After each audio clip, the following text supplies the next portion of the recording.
ఈరోజు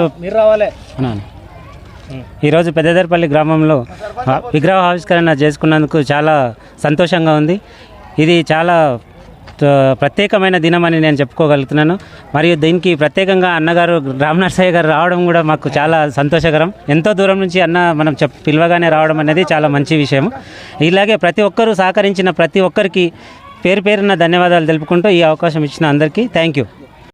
ముఖ్యంగా ఈ భారతదేశంలో ఎస్సీ ఎస్టీ బీసీ మైనార్టీ దళిత బహుజనుల ఐక్యత ఉండాలి. ఈ దేశంలో నిజంగా ఎస్సీ ఎస్టీ బీసీ మైనార్టీ ఒక్కటి అయితే ఆధిపత్య అహంకార దొరలు భూస్వాములు అంతం కావడానికి క్షణం కూడా పట్టదు. ఆ రోజు మహాత్మా జ్యోతిరావు పూలే గారు కష్టపడి శ్రమించి ఎన్ని అవమానాలు ఎదుర్కొని కూడా ఆయన సొంతంగా సంతానాన్ని కోల్పోయి కూడా ఈ భారతదేశమే నా సంతానంగా భావించి ఆయన అందరికీ ఆదర్శమైనందుకు ఆయనకు మనం ఎన్ని జన్మలు ఎత్తినా కూడా మనం రుణపడే ఉన్నాము. ఆయన రుణం తీరదని చెప్పి నేను ఈ సభముఖంగా తెలియజేస్తున్నాను.